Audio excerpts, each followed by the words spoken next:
Estoy muy agradecida con Dios por permitirme preparar este simposio sobre 1 de Corintios 15 y le pido a Dios que no solo a mí, sino también a ustedes, a nosotros, nos dé un tesoro espiritual a través de este simposio y a mí me dé la sabiduría para compartir lo que he recibido. En nombre de Jesús, amén. ¿Era hacia abajo, misionero? Gracias. Primero, Corinto. Aquí puse el mapa. Corinto, Europa hacia allá, América Latina no se ve, de este lado, China, Asia, Oceanía, Corinto. Corinto está muy cerca de, ¿en qué zona está? Italia, por allá, muy bien. ¿Y esta zona en el mundo, qué zona es?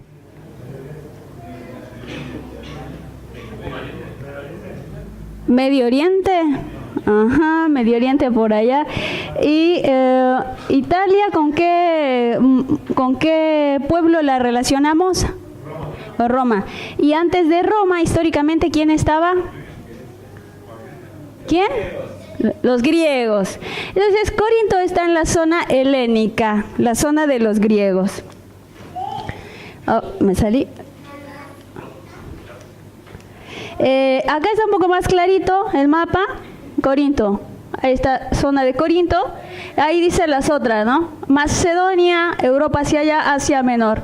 Bueno, Corinto, ¿cómo lo ven? ¿Qué es? ¿Una península, una isla, una ínsula? ¿Qué es? Estratégico para comercializar. ¿Y eso qué quiere decir? Si hay comercio, ¿qué hay? Hay platita. ¿Y si hay plata, qué hay? Personas, ¿qué más? Turistas, por ahí escuché otra palabra. Ambiciosos, ¿qué más?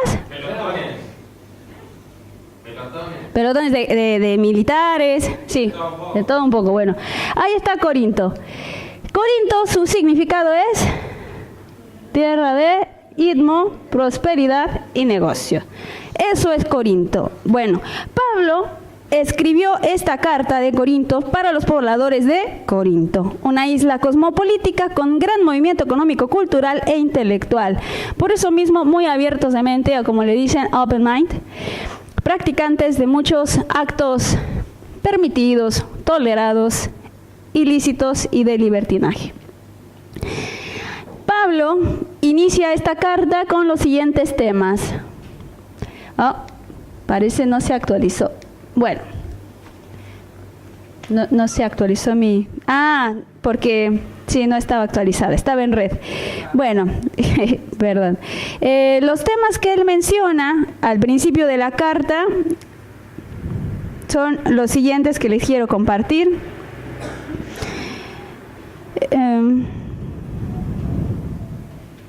Los dones espirituales, la pregunta de si Cristo está dividido, la afirmación de que Cristo es poder y sabiduría de Dios, cuestiones de inmoralidad, la cuestión de que los cristianos iban a los tribunales entre los incrédulos y poner la hermana Jessie y yo no llegamos a un acuerdo entre nosotras, por cuestión de plata regularmente son los acuerdos. Entonces, como entre nosotras que somos cristianas no podemos llegar a un acuerdo, ¿qué hacemos? Vamos a los tribunales. Entonces un juez y contratamos abogados y nos peleamos en los tribunales para que yo le pague a ella lo que le debo. Entonces Pablo se dio cuenta que había muchos actos de este tipo entre los cristianos. Gente que creía en Dios, pero que como no podían arreglar sus conflictos a la interna, iban a la justicia para que los jueces y los abogados les ayudaran a dirimirlos. Entonces, Pablo le dedica un capítulo de su carta a este tema, los litigios ante los incrédulos. También habla sobre la importancia de glorificar a Dios con nuestro cuerpo, porque los corintios, por su situación social, decían que había que glorificar a Dios, sí, pero con el espíritu, que el cuerpo y el espíritu estaban divididos. Entonces Pablo dice, ojo, el cuerpo también es un lugar para glorificar a Dios. Cuestiones del matrimonio, le dedica otro capítulo porque había muchos problemas en el matrimonio, entonces en la iglesia es importante cuidar el matrimonio, así que le dedica un capítulo. Habla sobre la idolatría, sobre qué se sacrificó, la gente que sacrificaba a los ídolos y lo que los cristianos permitían en sí, en su familia, y especifica que hacer todo es para la gloria de Dios. Después habla sobre la importancia del amor, y hablar en lenguas es otro tema que también trata en Corintios. Finalmente llega al capítulo 15 que estamos conversando ahora, que es la resurrección de los muertos, y al último habla sobre las ofrendas, los planes que tenía a futuro y un saludo final. Bueno, ahora sí, seguimos con lo que teníamos acá. Pablo inicia este capítulo 15 diciendo lo siguiente: además, es decir, sumado a lo anterior, todo lo que les conversé ahora sí a tema de punteo, de manera de punteo, además de todo esto, Pablo dice así: os declaro, hermanos, el Evangelio. Evangelio significa la buena noticia. La buena noticia es el Evangelio. ¿Y quién es el Evangelio personificado? Jesús. Entonces, Pablo dice esta declaración: os declaro, hermanos, el Evangelio. La declaración es un acto del habla, le llaman los filósofos. Es decir, cuando hablas, esto que hablas está haciendo algo, por eso es un acto del habla. No solo correr es una acción, sino hablar mismo es una acción. Y bueno, entonces la declaración es esto, acto del habla, que tiene el poder de cambiar las cosas, y esa declaración tiene ese poder porque es dicha por una persona que tiene autoridad para que este acto del habla genere un cambio. El ejemplo más claro es un juez civil que dice: los declaro marido y mujer. Lo único que hizo fue hablarlo y se cambió la realidad de esas personas. Bueno, Pablo declara el Evangelio, que es poder de Dios para transformar, y es dicho por Dios. Dios es la verdadera autoridad que transforma las vidas, y el Evangelio es lo que realmente transforma a las personas. Pablo enfoca los primeros versículos de este capítulo en la importancia de retener la palabra de Dios, pues conforme a las Escrituras, dice, ¿cómo dice? Por favor, ¿pueden leer? Si te retener la palabra predicada, el Evangelio, sois salvos. Si no retenéis la palabra predicada, el Evangelio, es malo. ¿Cuál es el foco? Retener. Entonces dice, Pablo enfoca los versículos en la importancia de retener la palabra fiel de Dios. Pues conforme a las Escrituras, Cristo murió por nosotros. Acá hay una referencia, Pastora Leslie, ¿puede leerla por favor?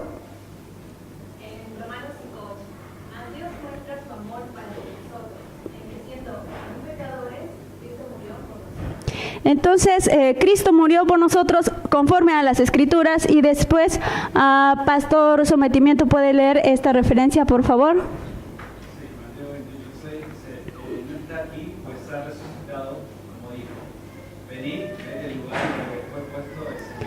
Entonces, Jesús también resucitó como Él dijo, y lo dijo porque también Padre Dios lo había dicho antes para Él. La palabra de Dios es fiel. Conforme a las Escrituras hace referencia a la fidelidad de la palabra de Dios.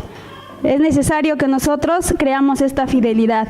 Pues conforme a las Escrituras, Cristo murió por nuestros pecados, fue sepultado y resucitó al tercer día. Luego de la evidencia de la resurrección, Pablo menciona los principales testigos de que Jesús apareció. Habla de diferentes testigos que vieron a Jesús mismo.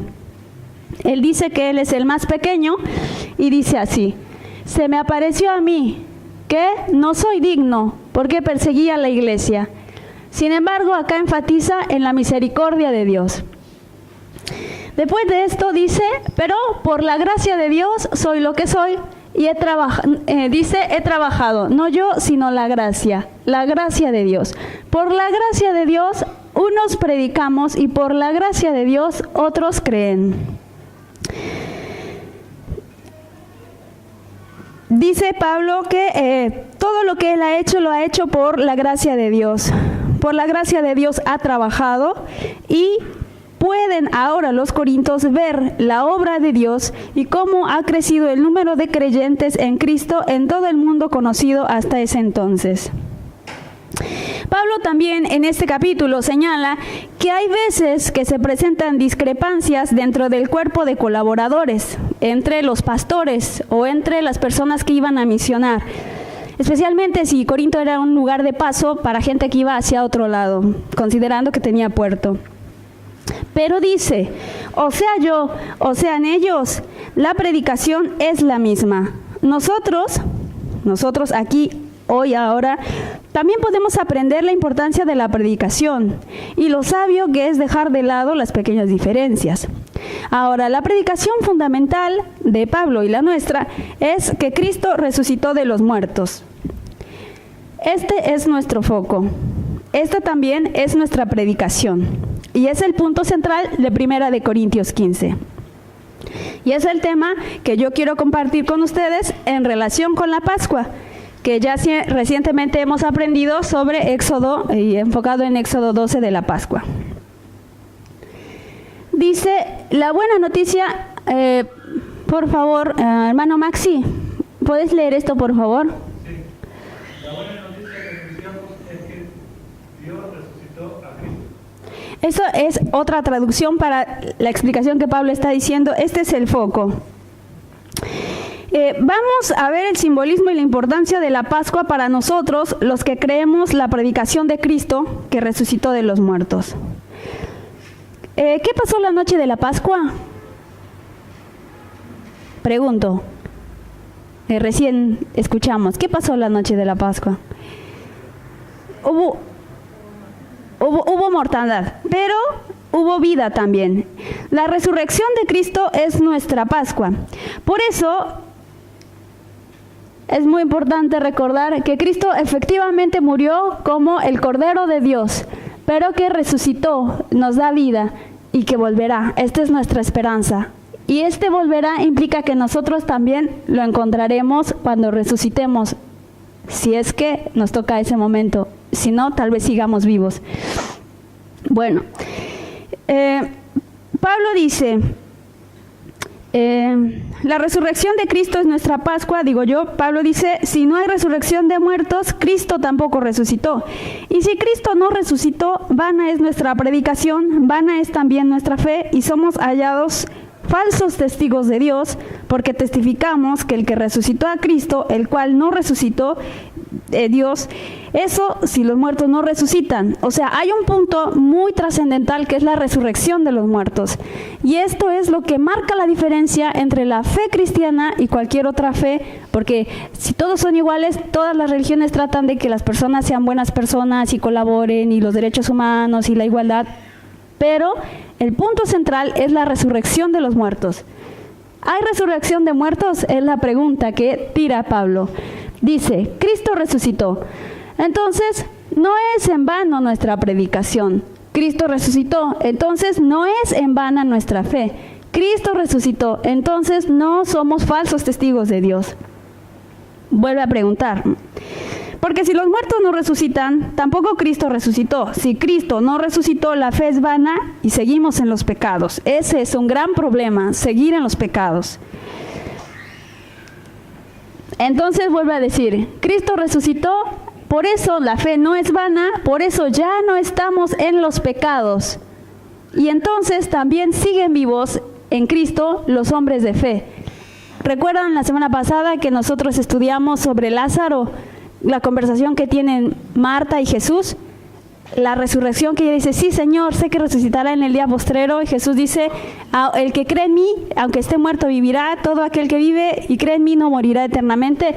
Es un punto fundamental de la predicación de Cristo que no lo abordaba directamente, pero que la resurrección de los muertos nos ayuda a tener una fe firme en el Evangelio. Sobre todo por este punto que no debemos dejar pasar desapercibido.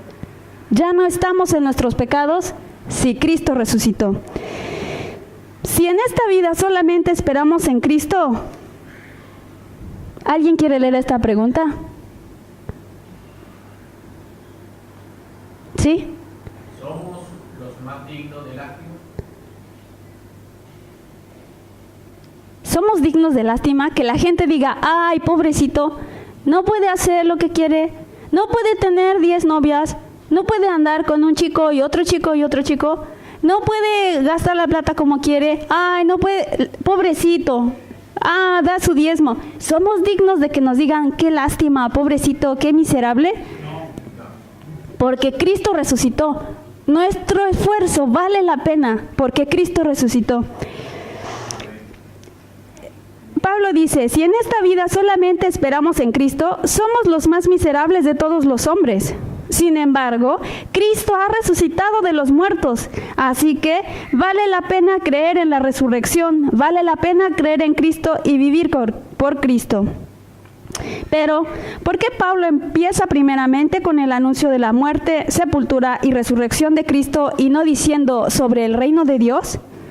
Porque sencillamente Pablo quiere demostrar que si Cristo no hubiera muerto por nosotros y después resucitado de la tumba glorioso e inmortal, nosotros no hubiéramos tenido ninguna oportunidad de heredar el reino de Dios.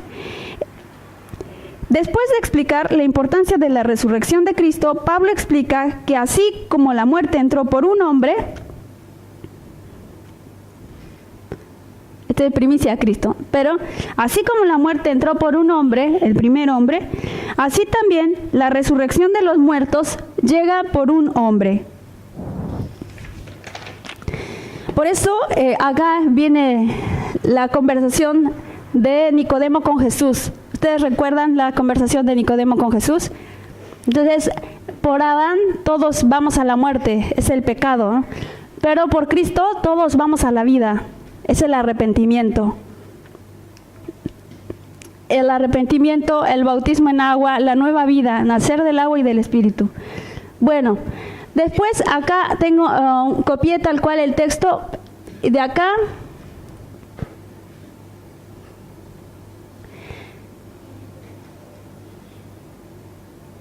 Si ya terminaron de leer, donde yo quiero invitarlos a hacer foco es en esta parte. No erréis.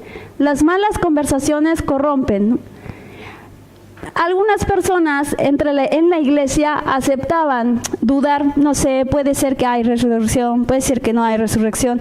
Si ellos dudaban, aceptaban tener conversaciones de personas que dudaban. Entonces esa duda les hacía tener esas malas conversaciones que corrompían su fe. Por eso dice, cuidado con lo que están conversando. Por eso tomé, ¿no?